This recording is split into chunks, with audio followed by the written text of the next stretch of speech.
Bienvenidos a Endo Podcast, el podcast de la Asociación Colombiana de Endocrinología, Diabetes y Metabolismo. En este episodio hablaremos sobre Repensando la Obesidad con el Dr. Alex Ramírez y el Dr. Juan Carlos Alba. Este podcast es patrocinado por Laboratorio Novo Nordisk Colombia SAS. Bienvenidos. Advertencia: este material es exclusivo para el cuerpo médico. Todos los casos clínicos aquí presentados son únicos y es importante hacer su propia investigación. Muy buenos días, muy buenas tardes o muy buenas noches, cualquiera que sea el momento para ustedes.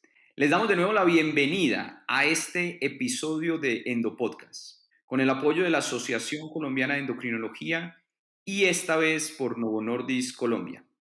Hoy nos acompaña el doctor Juan Carlos Alba, médico psiquiatra con amplia experiencia en el manejo de los pacientes que viven con obesidad. Doctor Alba, es un gusto tenerlo acá. Hola a todas y todos los escuchas de este podcast. Muchas gracias por la invitación y es un gusto estar contigo, Alex, en este momento. El gusto es mío, Juan Carlos, y vamos a entrar un poquito en materia, pero quería contarte y contarle a nuestros oyentes que hoy, más que hablar de el manejo directo de la obesidad, con cambios en estilo de vida, estrategias farmacológicas o quirúrgicas, realmente lo que queremos es aprovechar la experiencia tuya, Juan Carlos, para hablar de un tema que es muy relevante cuando hablamos de múltiples enfermedades, ya sean crónicas o agudas. Y ese tema es el estigma. El estigma es un yugo definitivamente innegable para nuestros pacientes y más para aquellos pacientes que viven con obesidad. Sabemos que tiene un impacto multidimensional en ellos, en lo personal, en lo familiar y en lo profesional. Diferentes esferas, definitivamente, con matices incluso que llevan a pensar en la normalización de conductas estigmatizantes a partir de la sociedad. Pero queremos empezar como con esos fundamentos. Entonces, Juan Carlos, cuéntanos un poquitico cómo se define el estigma. Bueno, Alex, yo te cuento que el concepto de estigma fue acuñado desde la sociología. Específicamente en el año 63, el sociólogo canadiense Erving Goffman, en un libro muy famoso y que quizás como el libro insigne sobre el cual se ha estudiado todo este complejo sistema, es el estigma, la identidad deteriorada. Y él lo definió como una condición o un atributo o un rasgo o incluso el comportamiento que puede tener una persona o un grupo de personas y que ellos son incluidos dentro de una categoría social por lo general menospreciada o negativa, y sobre los miembros que integran esta categoría se generan de alguna manera respuestas negativas. En algunos momentos se pueden ver como inferiores o inaceptables al sistema de ese momento. Perfecto, la inducción de esas respuestas negativas que consolidan definitivamente el estigma como concepto tiene de pronto una serie de factores o condiciones específicas que llevan a que este proceso se instaure definitivamente en una sociedad. ¿O cómo lo ves vos en cuanto a esos factores? Alex, las sociedades humanas generalmente se construyen sobre modelos de funcionamiento muy complejos y buscan de alguna manera autorregularse. Y esta forma de regulación algunas veces puede generar ser de alguna manera excluyente, porque no aceptan las diferencias individuales que pueda tener cada persona y lo que hacen es buscar que haya una homogenización. Es sobre esa base que se construyen los estigmas, como una forma de ejercer una presión social sobre los ciudadanos que no tienen o que han tenido o que han perdido de alguna manera las características o los atributos que esa sociedad del momento ha determinado que deben imperar. Así, por ejemplo, la raza, las creencias religiosas, las creencias políticas, la orientación sexual y de género, o el hecho de padecer algún tipo de enfermedad mental o física. Es decir, cualquier atributo que sea considerado extraño, peligroso o antinatural va a ser objeto de segregación, objeto de humillación, de desvalorización, de injuria o de calumnia. Digamos que algunos autores como Elías consideran que el principio del estigma es buscar de alguna manera la autorregulación o que el individuo se adapte como a las normas o al comportamiento que se espera o que se considera como normal. Y todos aquellos que se escapan de ese funcionamiento normal van a ser penalizados o considerados patológicos. Y finalmente, a lo que conducen es a la marginación, ¿sí? Y a que las personas que lo padecen o que son estigmatizados crean que es una condición natural de inferioridad. Perfecto. Juan Carlos, pero entonces, si lo tomamos desde esa perspectiva de un objetivo de homogenización o autorregulación, casi que para normalizar esas personas dentro de una sociedad, casi que estaremos hablando de una manera muy expedita y específica de discriminación dentro de la sociedad. Sí, Alex, esa es la situación más difícil. Digamos que el estigma lleva a la discriminación. Y por eso hablamos del complejo estigma-discriminación, como un constructo que va desde censurar a la persona, ¿cierto?, hasta llevarla a la vulneración de sus derechos individuales y colectivos. Y aquí aparecen otros dos conceptos importantes, que es el estereotipo y los prejuicios, en donde la persona o el grupo social que sufre ese estigma, ¿cierto?, puede ser víctima de diferentes tipos de afectaciones, desde el insulto verbal, como las burlas, los nombres despectivos o el lenguaje peyorativo, hasta situaciones más extremas, como la violencia física, las agresiones, y hemos visto algunos casos donde incluso las personas pueden ser violentadas en contra de su propia vida. Pues Juan Carlos, comienza a tomar esto algunos matices bastante oscuros de cara a los pacientes. Y de hecho, si lo circunscribimos, cada uno de estos conceptos, digamos, desde un punto de vista más práctico, en el contexto del paciente que vive con obesidad, ¿cómo se podría visualizar el estigma desde las diferentes esferas sociales? ¿Cómo ves vos que uno pueda apreciar esa estigmatización de cara al paciente con obesidad? Pues Alex, te cuento que nuestro cuerpo es la carta de presentación frente a la sociedad. Nuestro cuerpo es la característica visible y es difícil, imposible de ocultar. Sobre nuestro cuerpo incluso construimos nuestra identidad y nuestra forma de ser, la personalidad. Entonces, cuando interactuamos con otros, ahí aparece el cuerpo. Lastimosamente, en la sociedad moderna, en medio del consumismo, de la sobreabundancia alimentaria, tenemos mensajes contradictorios todo el tiempo, ¿sí? Nos hablan o nos invaden continuamente acerca de la figura corporal, el culto al mismo cuerpo, la delgadez extrema, que aparece como un fenómeno de posrenacentista. De esa manera, el estigma de peso entonces habla sobre la devaluación que hacemos a las personas a nivel social y la denigración que hacemos respecto a ese exceso de peso que tienen y cómo esta devaluación nos puede conducir a actitudes negativas, a la generación de precisamente estereotipos basados en el peso, que incluyen generalizaciones como que las personas con sobrepeso o obesidad son perezosos, glotones, o que carecen de fuerza de voluntad y autocontrol, o que son incompetentes, que están desmotivados, que no quieren hacer un tratamiento, o que son culpables de su propia condición. La opinión predominante en la sociedad muchas veces es que las personas con obesidad han decidido serlo, que es una decisión voluntaria, que podrían dejar de comer o hacer más ejercicio y no la entendemos como la compleja enfermedad crónica que es. Las personas con obesidad también pues están metidas en este complejo que llamamos estigma y discriminación, no solo por la sociedad en general, sino también por las familias, los contextos de educación, los contextos laborales, los medios de comunicación e incluso por nosotros, los profesionales de la salud. Juan Carlos, es importante e impresionante realmente el impacto negativo que puede tener en los pacientes, digamos, vivir no solo con una enfermedad crónica, sino también con un estigma de este tipo. Y vos mencionabas algo bien interesante y es algo en lo que todos los colegas clínicos tenemos una responsabilidad y es la sensibilización y la conciencia que debemos tener de la obesidad como una enfermedad. No es un proceso que concluye solo por una voluntad, porque de ser así, esa voluntad, entre comillas, es lo que lleva en ocasiones a generar sensaciones de culpabilidad.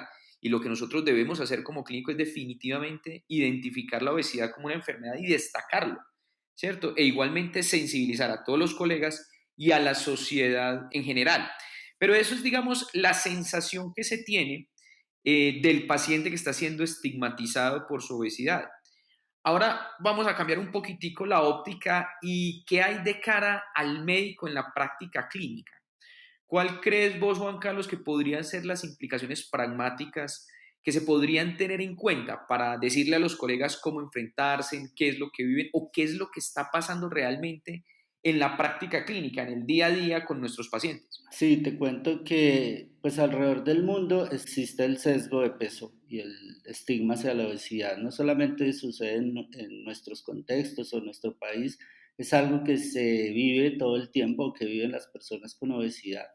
Y resulta preocupante que también se haga en los contextos clínicos, ¿sí? Hay varios estudios que informan cómo desde niveles de atención básicos como la atención primaria hasta los especializados, incluso dentro de las mismas clínicas de obesidad puede generarse el estigma de peso. En ese orden de ideas es supremamente importante la educación al personal de la salud, al personal que atiende a las personas con obesidad, acerca de cómo abordar a las personas que de una u otra manera están buscando algún tipo de ayuda.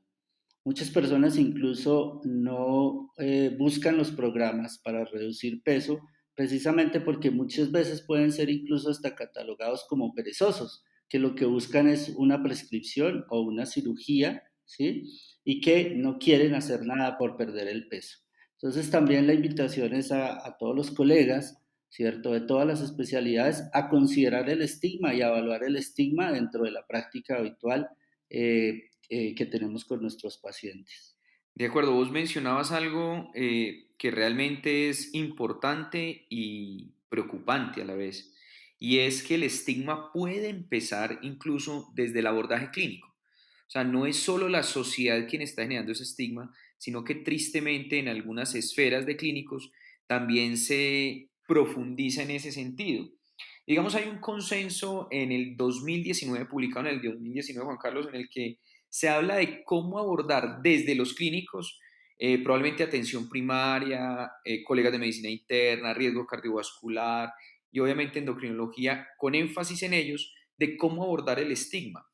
¿Por qué? Porque hay estudios, inclusive hay un estudio, ese es publicado en el 2020, y es el estudio que nos aborda cómo los clínicos incluso presumen cuando están de cara al paciente que el paciente no quiere hablar de su sobrepeso y su obesidad. Y eso sucede casi en 1 de cada 4 clínicos.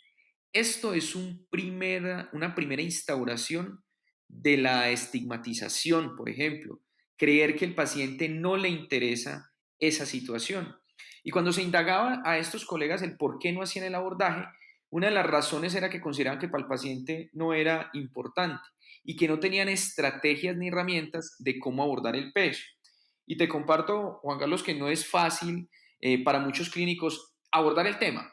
Y una de las maneras es hacerlo de manera simple y pragmática y es mencionarle al paciente la existencia del sobrepeso y la obesidad y preguntarle directamente, sin tapujos, pero sí con respeto y obviamente con una actitud propositiva. Y es, señor o señora, encuentro que usted tiene más peso del que debería tener o unos cuantos kilitos de más o cualquier lenguaje verbal no agresivo que se quiera suscitar y le trae a colación el tema y le dice, ¿usted quisiera hablar al respecto?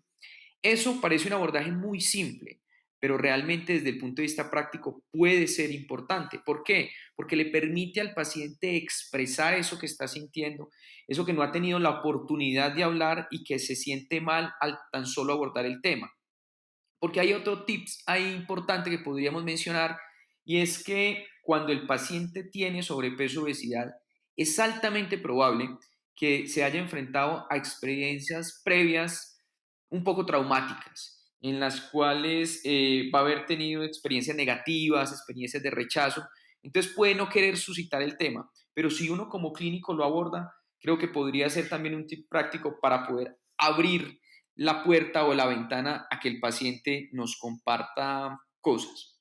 Y hay otro tópico, Juan Carlos, que quisiera tratar con vos, y es que sabemos que existen, digamos, algunos elementos de plausibilidad biológica con algunas rutas, digamos, neurocognitivas que hacen que el estigma de una u otra forma pueda perpetuar algunos elementos fisiológicos que incluso lleven a mayor incremento en el peso. Con algunos aumentos en los niveles de cortisol, se han estudiado también cómo se pueden incrementar algunos epifenómenos que nos reflejen inflamación en el contexto del paciente con sobrepeso o obesidad, y es debido al estrés que puede generar ese estigma. Yo sé que hasta el momento podemos hablar eso desde el punto de vista hipotético, porque no hay, digamos, desenlaces clínicos duros que no lo midan y que sepan cuál es la magnitud del estrés o el estigma sobre la obesidad, pero creo que son elementos a tener en cuenta. ¿Vos qué mención tendés al respecto o qué te sugiere esas hipótesis? ¿Qué pensás, Juan Carlos? Sí, Alex, en efecto existen teorías neurobiológicas que intentan explicar este modelo de estigma y obesidad. Es lo que Tomiyama ha llamado el ciclo obesidad-estigma. Y él lo que intenta explicar es que el estigma genera una alta carga de estrés en la persona con todos los correlatos neuroendocrinos, generando también pues, el aumento de cortisol. Por ende, la persona bajo estado de estrés busca alimentarse como una forma de gratificar ese estrés, y ahí empezaría como todo este círculo vicioso en términos de estigma y obesidad.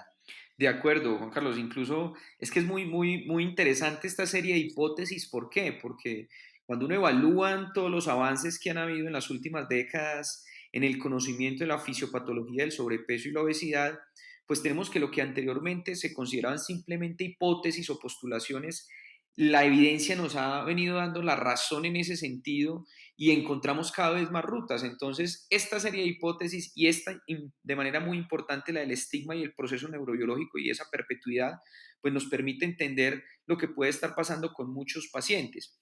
Y de acuerdo con que no hay estudios del todo concluyentes en cuanto a la magnitud del impacto específico de dicho aspecto en el porcentaje de grasa o en el peso corporal total, pero que definitivamente desde el principio fisiológico y fisiopatológico sí lo hay. Bueno, finalmente, Juan Carlos, quisiéramos ver unos matices, unos elementos prácticos. ¿Qué estrategias podríamos implementar en el día a día? Y lo digo como recomendación a todos aquellos miembros de la sociedad, obviamente, y a todos aquellos clínicos. ¿Cómo implementar algunas herramientas en el día a día de combatir ese estigma frente a las enfermedades crónicas en general? Esta vez estamos hablando de manera más específica de sobrepeso y obesidad, pero ¿qué crees vos que podrían ser estrategias muy prácticas para evitar ese estigma? Como lo mencioné hace un momento, Alex, creo que abordar el estigma de peso no debe ser relegado a una cuestión de derechos humanos o de justicia social o algo que se le encargue a los activistas de derechos humanos. No, creo que abordar el estigma de peso es de hecho una forma de tratar de manera efectiva la obesidad y el sobrepeso, iniciando como un reconocimiento a la enfermedad como lo que es una condición de etiología compleja, crónica. Ese quizás sea el primer paso para reducir el estigma y las consecuencias que se derivan de esta condición. Es una invitación también a que las instituciones académicas, las organizaciones profesionales, medios de comunicación y en general autoridades de salud pública o los formuladores de políticas gubernamentales, a que se fomente más la educación sobre el estigma de peso y hacer un cambio en la narrativa que se tiene a nivel público sobre el tema, que vaya más no en coherencia al momento histórico, ¿cierto? Al momento del culto al cuerpo, sino más al cuerpo científico, como mencionábamos hace un momento, hacia la evidencia científica que tenemos. Y ese cambio en la narrativa pues nos compete a todos nosotros y quizás los primeros involucrados seamos los profesionales de la salud. Mejorar la comunicación, como tú lo mencionabas hace un momento, es un aspecto fundamental en el tratamiento de la obesidad. Un buen comienzo es, por ejemplo, promover un lenguaje centrado en la persona, basada en el respeto y la dignidad que tenemos todos, y evitar el etiquetar a las personas por su condición, a veces utilizando términos o expresiones estigmatizantes como persona obesa y quizá cambiándolo por términos como persona que vive con obesidad. Tal vez también la formación de cada uno de nosotros, las personas que trabajamos con personas que viven con obesidad, en términos de técnicas de comunicación basadas en entrevista motivacional, parece ser la intervención más efectiva.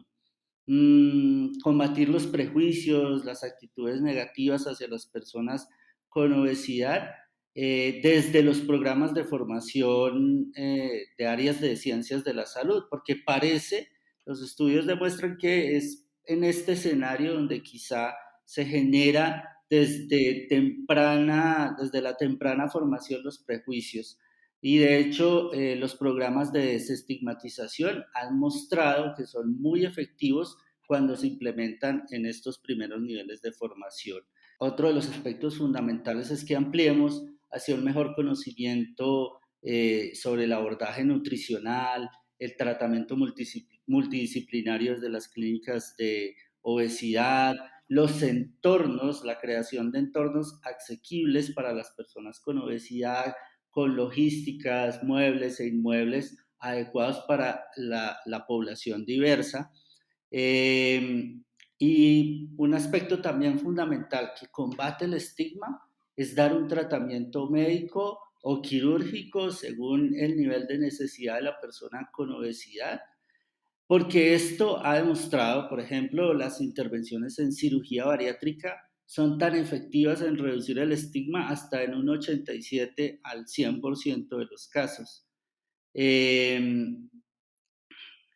Y por otro lado también está esto, que muchas de las personas que van buscando un tratamiento médico, un tratamiento quirúrgico, no solamente lo hacen por razones estéticas o por razones médicas. Muchos de ellos, alrededor del 60% de las personas, lo hacen es porque quieren quitarse esa carga social de estigma que pesa sobre ellos. Y desde nuestro trabajo ya de salud mental, digamos que lo que hacemos con nuestros pacientes es trabajar sobre aspectos como la autoestima, la aceptación, la autocompasión, la amabilidad consigo mismo y la imagen corporal. Juan Carlos, te cuento que en este último segmento vos nos has dado unas premisas de gran profundidad que tienen un fundamento teórico suficientemente sólido para poder llevarlos a la práctica clínica. Yo quisiera resaltar tres de ellos y me quedo con uno de los que más énfasis hiciste y fue el reconocimiento de la obesidad como una enfermedad para toda la población en general y para los clínicos, obviamente. El segundo punto que quiero destacar dentro de ese último segmento que mencionabas es el abordaje adecuado de ese estigma. Si lo abordamos de la manera más adecuada, podemos deconstruirlo y que no se convierta en una barrera para nuestros pacientes y para la sociedad en general. Y la tercera es uno de los llamados más enfáticos que has hecho y es el llamado a las sociedades científicas al reconocimiento de la obesidad como enfermedad y de ser proactivos definitivamente en el proceso. Creo que con esas últimas premisas que nos diste, nos pusiste a pensar bastante en cuanto al tema. Juan Carlos, quisiera darte las gracias en nombre de todos nuestros oyentes con seguridad, de la Asociación Colombiana de Endocrinología y de Novo Nordisk Colombia, y obviamente en el mío propio por permitirme compartir este espacio con vos. Alex, yo quisiera finalmente invitarlos a todos los que están escuchando este podcast a respaldar de manera formal y activa todas las iniciativas internacionales que buscan ponerle fin al estigma de la obesidad. y a que cada uno de nosotros nos comprometamos desde nuestro nivel de acción, desde los lugares donde trabajamos, desde nuestras ciudades, a eliminar cualquier tipo de forma de discriminación hacia las personas que tienen obesidad. Así es, y yo creo que en este podcast queda una serie de herramientas que con seguridad lo pueden implementar en la práctica clínica y puede ser el primer paso para ello. Entonces, Juan Carlos, yo creo que este podcast no lo van a escuchar solo una vez, sino varias veces para extraer todo lo que nos has transmitido y enseñado. Muchas gracias, Juan Carlos, un saludo para todos y hasta la próxima. Esto fue Endo Podcast. Los invitamos a conocer más contenidos en la web www.endopodcast.org y suscríbase al newsletter. Síganos en nuestro Instagram, @AceEndocrino. Nos reencontraremos brevemente en una nueva dosis de Endo Podcast. Gracias por escucharnos.